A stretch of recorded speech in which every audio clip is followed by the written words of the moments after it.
Hello children, कैसे हैं आप लोग। आप लोग उम्मीद करती हूँ अच्छे से होंगे और इस समय में अपना और अपने परिवार का अच्छी तरह ध्यान रख रहे होंगे। ठीक है, हम लोग तो इस बार अभी तक मिले नहीं हैं, तो मुझे बड़ी खुशी हो रही है कि आज मैं इस वीडियो के थ्रू आपसे मिल पा रही हूँ और आपको कुछ पढ़ा पा रही हूँ। तो पढ़ना शुरू करने से पहले मैं आपको अपना इंट्रोडक्शन दे देती हूँ। आप मुझे जानते ही होंगे, कुछ बच्चों को मैं पढ़ा भी चुकी हूँ। मेरा नाम है वंदना और मैं आपकी हिंदी टीचर हूँ। ठीक है, तो चलिए हम लोग शुरू करते हैं। पार्ट 3। पार्ट 3 और इसका नाम है डमरू।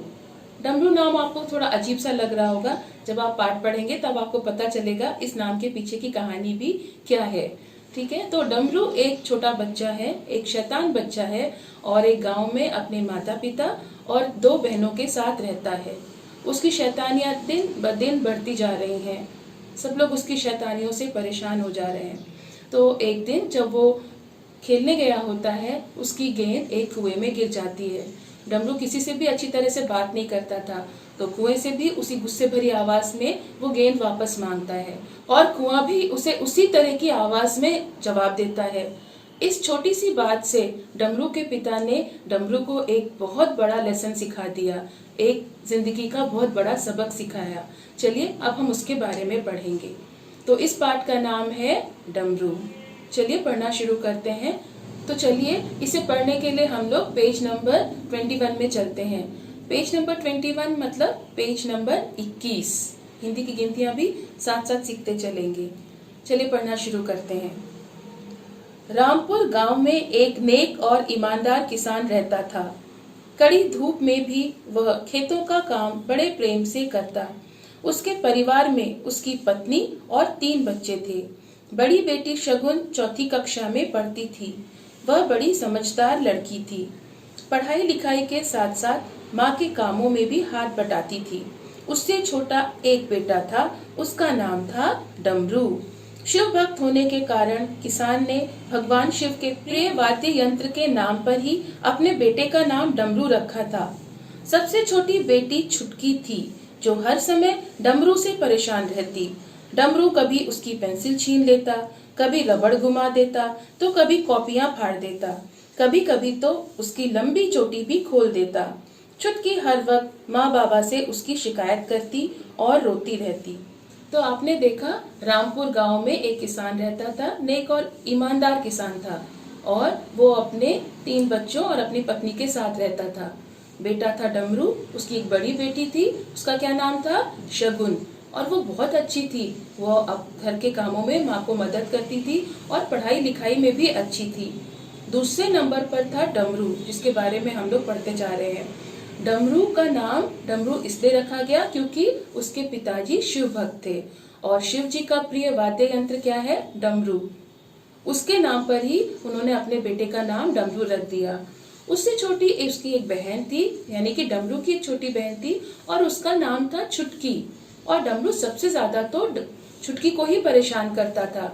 कभी उसकी पेंसिल घुमा देता था, कभी उसका रबड़ घुमा देता था और कभी कभी तो उसकी लंबी चोटी भी खोल देता था। और इस वजह से छुटकी बहुत परेशान रहती थी।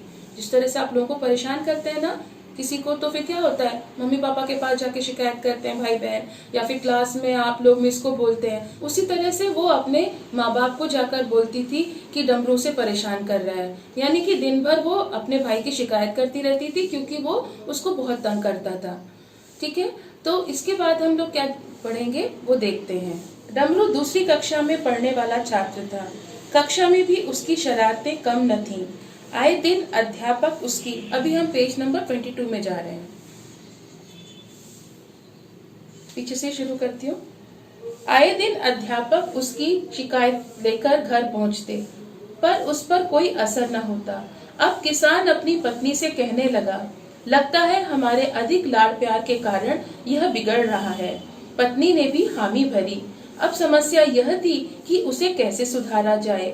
किसान ने सोचा कि उसे उसके मामा के घर भेज देते हैं। किसान की पत्नी इस पर राजी न हुई। लड़के की शिकायतों से किसान चिंतित रहने लगा। तो उनके घर में अब ये एक मुश्किल वाली बात आ गई थी, क्योंकि डमरू की शैतानियां तो दिन ब दिन बढ़ती जा रही थी। जैसे वो घर में शैतानी करता था उसी तरह से वो स्कूल में भी शैतानी करने लगा और ज्यादा ही शैतानी करने लगा। इस तरह से उसके स्कूल के अध्यापक उसकी शिकायत उसके घर लेकर आने लग गए। अब जब शिकायत घर आने लग गई तो किसान और उसकी पत्नी को बहुत चिंता हुई। उन्होंने विचार किया आपस में और उनको लगा कि अधिक लाड़ प्यार देने के कारण ही डमरू इस तरह से शैतान बनता जा रहा है। तो उन्होंने ये सोचा कि चलो डमरू को हम उसके मामा के घर भेज देते हैं। ये किसका विचार था? किसान का। लेकिन किसान की पत्नी इस बात पर राजी नहीं हुई। वो डमरू को उनके मामा के घर नहीं भेजना चाहती थी। वो लोग चाहते थे कि डमरू हमारे पास में ही रहे और वो सुधर जाए, एक अच्छा बच्चा बन जाए। लेकिन इस बारे में वो लोग बहुत चिंतित थे। चलिए इसके आगे पढ़ते हैं। चलिए रीडिंग करेंगे। एक दिन रोज की ही तरह डमरू गांव के लड़कों के साथ खेल रहा था। खेलते खेलते उनकी गेंद दूर एक कुएं में जा गिरी। शाम हो चुकी थी, अंधकार छाने लगा था। डमरू गेंद के पीछे भागा तो था, पर जब तक वह वहां पहुंचता, गेंद छपाक की आवाज के साथ कुएं में जा गिरी। डमरू अब तक कभी इस कुएं के पास नहीं गया था। उसके साथी वहां उसके लौटने का इंतजार करने लगे कि डमरू गेंद लेकर लौटेगा। डमरू कुएं में झांककर चिल्लाया, ए कुएं, मेरी गेंद वापस कर। कुएं से भी आवाज आई, ए कुएं, मेरी गेंद वापस कर। डमरू को आश्चर्य हुआ कि मेरी ही आवाज में कौन बोल रहा है। वह गुस्से और रौब से चिल्लाया, नकलची, कौन है अंदर? बाहर निकल तो बताऊंगा। कुएं के भीतर से वैसी ही आवाज आई, बाहर निकल तो बताऊंगा। देखा आपने, एक दिन डमरू शाम के समय में लड़कों के साथ में, गांव के बच्चों के साथ खेल रहा था। अब खेलते खेलते क्या हुआ, उसकी गेंद जो थी ना वो दूर चली गई। अब जब गेंद दूर जाती है तो एक बच्चा दौड़ दौड़ के जाता है ना उसको लेने के लिए। तो डमरू उस गेंद के पीछे दौड़ दौड़ कर गया। लेकिन वो गेंद क्या हुई, उस गेंद को क्या हुआ, वो गेंद जाकर एक कुएं में छपाक से गिर गई। डमरू ने कुएं के अंदर झांका। डमरू के लिए वो एक नई जगह थी, आज तक डमरू वहां नहीं गया था। डमरू ने कुएं में झांका और उसने जोर से कहा अपने रोज के अंदाज में, ए कुएं, मेरी गेंद वापस कर। कुएं के अंदर से भी आवाज आई और भी मोटी आवाज में, ए कुएं, मेरी गेंद वापस कर। डमरू ने सोचा, अरे इस कुएं के अंदर कौन है, मेरी नकल लगा रहा है। उसने अपना गुस्सा दिखाया और अपना रौब दिखाया और फिर कहा, बाहर निकल तब बताऊंगा, मेरी गेंद वापस कर। इस तरह से करके और वही चीजें वहां से वापस आते जा रही थी। अब डमरू को थोड़ा डर भी लगा, उसके लिए ये एक बड़ी अजीब सी चीज थी। फिर उसने क्या किया, उसने कुछ और कोशिश की, वो हम आगे बढ़ते हैं। चलिए पढ़ें। अंधेरा घिर चुका था, आसपास कोई न था। डमरू मन ही मन घबरा गया। हिम्मत करके उसने एक बार कुएं में झांका तो अपनी ही परछाई देखकर डर गया कि जरूर कोई अंदर है। फिर तो वो डरकर ऐसा भागा कि सीधे घर जा पहुंचा और हांफते हुए अपने पिता से बोला, बाबा बाबा, मुखिया के घर के पास वाले कुएं में कोई रहता है, चलो मेरे साथ। उसके पिता ने उससे पूछा कि इतने अंधेरे में वह कुएं पर क्यों गया था। तब डमरू ने सारी बात विस्तार से बताई। किसान और उसकी पत्नी उसके भोलेपन पर हंसने लगे, पर शगुन और छुटकी की आंखें खुली की खुली रह गईं। उन्हें लगा कि पक्का उस कुएं में भूत रहता है। उन्होंने मन ही मन विचार कर लिया कि अब वे उस रास्ते से पाठशाला के लिए भी न जाएंगी। तो क्या हुआ, अब थोड़ा सा जब उसको डर लगा कि ये कुएं में ये सब चीज क्या हो रही है, तो उसने कुएं के अंदर झांका। जब उसने कुएं के अंदर झांका तो उसे क्या दिखाई दिया, उसे अपनी ही छाया दिखाई दी, अपनी ही परछाई दिखाई दी, छाया नहीं परछाई दिखाई दी। जब उसको अपनी परछाई दिखाई दी तो उसने सोचा कि अरे इसके अंदर कोई और। घर जाके अपने पिताजी से बोला, बाबा बाबा, मुखिया के घर के पास वाले कुएं में कोई रहता है। और जब उसके पिताजी ने पूछा, अरे तुम वहाँ क्या कर रहे थे इतने अंधेरे में, तब उसने पूरी बात विस्तार से बताई। अब पूरी बात विस्तार से जब माता पिता ने सुनी तो वो दोनों हंसने लगे, लेकिन छुटकी और शगुन वो दोनों तो छोटे ही थे, वो लोग डर गए ये सब सुन के। उनको लगा कि कुएं के अंदर तो कोई भूत रहता है। उन्होंने सोचा कि हम जब अब पाठशाला जाएंगे तो उस रास्ते से बिल्कुल नहीं जाएंगे। क्या आपको लगता है वहां पर कोई भूत था? मुझे लगता है आप समझ गए हैं। चलिए देखते हैं कि आगे क्या होता है। वहां कोई भूत था या कि और कोई कारण था। चलिए पढ़ें। डमरू का डरा हुआ चेहरा देखकर किसान ने सोचा, अच्छा मौका है, अब समझाने पर यह जरूर समझेगा। किसान ने डमरू से कहा, तुमने कुएं से जैसा कहा उसने भी वैसा ही कहा, इसीलिए मैं तुमसे कहता रहता हूँ कि अच्छा और मीठा बोलोगे तो दूसरे लोग भी तुमसे अच्छा और मीठा बोलेंगे। डमरू को इस बात का एहसास तो हो गया था कि वह गलत व्यवहार करेगा तो लोग भी उसके साथ गलत व्यवहार करेंगे। वह कुएं में चिल्लाया तो कुआं भी उस पर चिल्लाया, पर कुआं कैसे बोल सकता है? पक्का उसमें कोई नकलची छिपा हुआ है। उसने अपने पिता से पूछा, बाबा कुआं भी बोलता है क्या? तब किसान ने उसे समझाया, नहीं, कुआं नहीं बोलता। यदि कुआं गहरा हो तो उसके पानी की सतह से टकराकर हमारी ही आवाज लौटकर हमें सुनाई देती है। इसे आवाज का गूंजना कहते हैं। तो किसान ने जब डमरू का चेहरा देखा, एकदम डर के मारे सफेद हो गया था। किसान ने सोचा, चलो अच्छा मौका है, इस बात के सहारे मैं इसको एक अच्छा सबक सिखा सकता हूँ। उसने कहा, देखो डमरू, तुम सबके साथ में गलत व्यवहार करते हो। अब तुमने जैसा कुएं के साथ कहा, जैसा कुएं से बोला, वो कुआं उसको वैसा ही तो जवाब देगा। तुमने उससे अच्छी तरह बात की होती तो वो प्यार से बात करता। तुमने तो गलत तरीके से बात की, उसी तरह से उसने जवाब दिया। अब डमरू को इस बात का थोड़ा थोड़ा एहसास होने लग गया था कि मेरा गलत व्यवहार वापसी में मेरे लिए गलत व्यवहार ही लाएगा। अगर मैं अच्छा व्यवहार करूंगा तो पक्का उसके बदले में मुझे अच्छा व्यवहार मिलेगा। लेकिन अभी भी उसके मन में एक सवाल था। तो वो सवाल वो अपने पिता से पूछता है, उससे जानना चाहता है कि भाई ये सब तो ठीक है, लेकिन कुएं के अंदर से बोल कौन रहा था? ये आवाज किसकी थी? क्या वहां पर कोई था?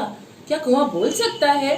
तो पिताजी ने उसको समझाया कि कुआं बोल नहीं सकता है, क्योंकि कुआं बात नहीं कर सकता है। लेकिन अगर हम उसमें कोई आवाज करते हैं तो हमारी आवाज सतह में जाके, कुएं की सतह में, कुएं में जो पानी की सतह है उसमें जाकर टकराती है और वहां से वापस आती है। जो आवाज टकरा कर वापस आती है वही आवाज डमरू को सुनाई दे रही थी। ये बात किसान ने डमरू को समझाई। अब डमरू को ये बात समझ में आ गई। तो ये जो चीज होती है ना, किसी आवाज का जाके वापस आना, इसे हम गूंजना कहते हैं। अब इतनी सब बात होने के बाद में अब देखते हैं क्या होता है। डमरू अपने पिता से लिपट गया और कहने लगा, बाबा आज के बाद आपको मेरी कोई भी शिकायत नहीं मिलेगी। मैं सबसे मीठा बोलूंगा, छुटकी को तंग नहीं करूंगा और खूब पढ़ाई करूंगा। यह सुनकर छुटकी नाचने लगी और शगुन ने भाई को गले से लगा लिया। किसान और उसका परिवार चहकने लगा।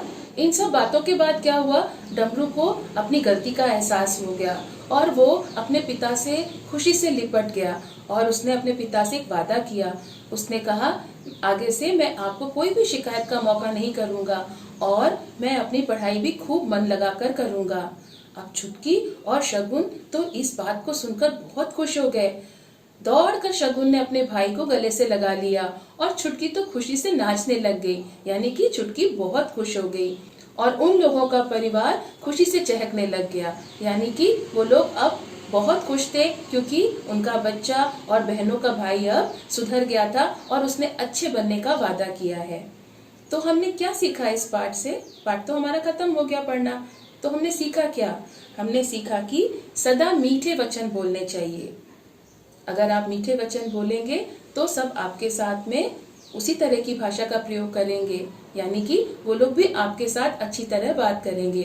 तो आप जैसा करेंगे वैसा ही दूसरे आपके साथ करेंगे। इसको हम इस तरह से भी समझ सकते हैं कि जैसा बोएंगे वैसा काटेंगे।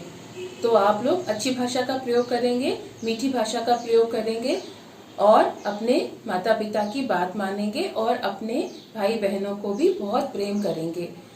चलिए अब हम लोग कुछ कठिन शब्द इसमें पाठ में आए हुए हैं, उनको हम पढ़ लेते हैं और उनको आप बाद में अपनी नोटबुक में लिखेंगे।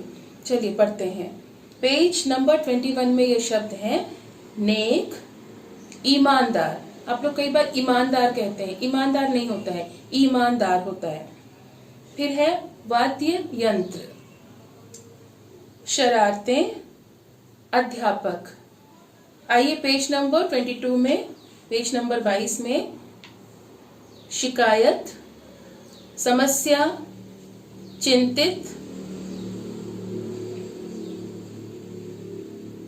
अंधकार, छपाक, इंतजार, रौब, नकलची, हिम्मत, परछाई, विस्तार, पक्का।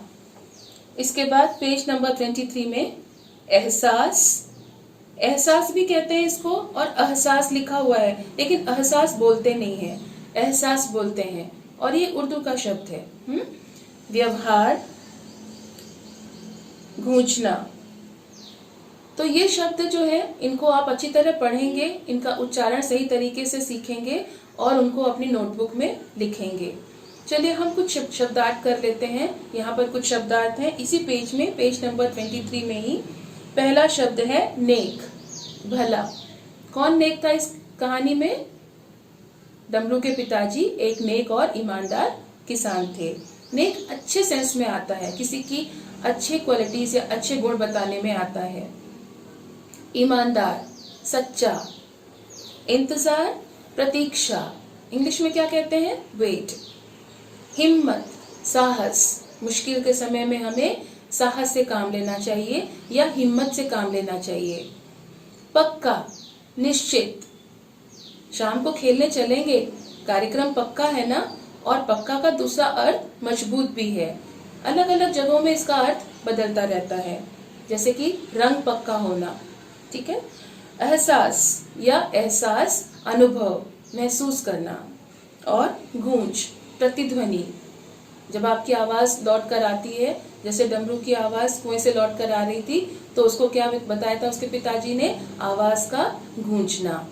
ठीक है। तो यहाँ पर हमारे शब्दार्थ हो गए हैं। इन शब्दार्थ को भी आप अपनी नोटबुक्स में लिखेंगे और इस लेसन को अच्छी तरह से पढ़िएगा और अच्छी तरह रहिएगा। अपना ख्याल रखिएगा, अपने घर वालों का ख्याल रखिएगा और हम लोग उम्मीद करते हैं कि जल्दी ही हम लोग स्कूल में मिलेंगे।